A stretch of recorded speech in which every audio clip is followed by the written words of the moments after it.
হঠকারী সিদ্ধান্ত আর বর্বরতার সব রেকর্ড ভেঙে ফেলেছেন ইসরায়েলের জায়নবাদী প্রধানমন্ত্রী বেনিয়ামিন নেতানিয়াহু। হামাস ইসরায়েলের চলমান নৃশংসতাকে কেন্দ্র করে নেতানিয়াহুর নামে গড়ে উঠেছে অভিযোগের বিশাল পাহাড়। এবার গাজা যুদ্ধ ইস্যুতে জাতিসংঘের মহাসচিব আন্তোনিও গুতেরেসের বিরুদ্ধে মিথ্যে ও ভুয়া তথ্য ছড়ানোর অভিযোগ উঠেছে তার বিরুদ্ধে। গুতেরেস নিজে এই অভিযোগ তুলেছেন।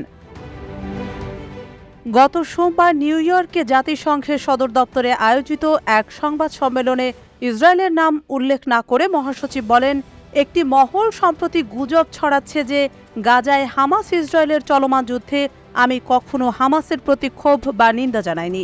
এমনকি এমন কথাও আমার কানে এসেছে যে আমি হামাসের সমর্থক।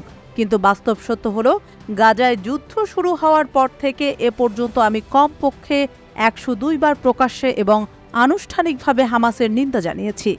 51 বার জাতিসংঘের আনুষ্ঠানিক বক্তব্যে এবং বাকি 51 বার সামাজিক যোগাযোগ মাধ্যম প্ল্যাটফর্মে। ইসরায়েলের জাতিসংঘ দূত গিলাদ এরদান সম্প্রতি এক সংবাদ সম্মেলনে হামাসের প্রতি জাতিসংঘের পক্ষপাতিত্বের অভিযোগ তুলেছিলেন।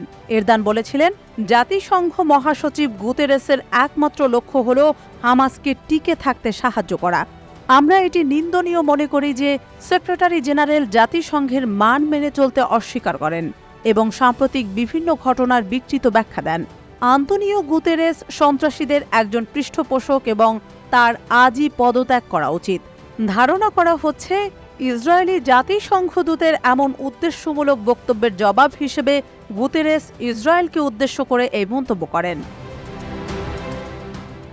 গত 7 অক্টোবর গাজায় হামাস ইসরায়েল যুদ্ধ বাঁধার পর থেকে এ পর্যন্ত বেশ কয়েকবার যুদ্ধবিরতির প্রস্তাব পাশ হয়েছে জাতিসংঘে। প্রতিটি প্রস্তাবের বিরোধিতা করেছে ইসরায়েল।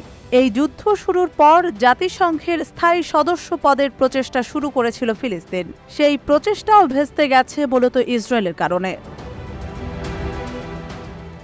হামাস ইসরায়েলের সংঘাত শুরুর পর থেকেই জাতিসংঘের সঙ্গে টানাপোড়েন শুরু হয় ইসরায়েলের। ইসরায়েলের অভিযোগ, ফিলিস্তিনে জাতিসংঘের বিভিন্ন সংস্থায় কর্মরত কর্মীরা এই যুদ্ধের সঙ্গে সরাসরি সংশ্লিষ্ট, কিন্তু জাতিসংঘ তাদের বিরুদ্ধে ব্যবস্থা নিচ্ছে না। অন্যদিকে জাতিসংঘের বক্তব্য, ইসরায়েল তার অভিযোগের পক্ষে প্রয়োজনীয় প্রমাণ দেখাতে না পেরে এসব গুজব ছড়াচ্ছে। গত 7 অক্টোবর থেকে গাজায় নির্বিচারে গণহত্যা চালিয়ে আসছে বর্বর ইসরায়েলি বাহিনী। দখলদার ইসরায়েলের বিরতিহীন হামলায় এ পর্যন্ত নিহত হয়েছেন 37,000-এর বেশি ফিলিস্তিনি, যাদের মধ্যে অধিকাংশই ফিলিস্তিনের বেসামরিক জনগণ।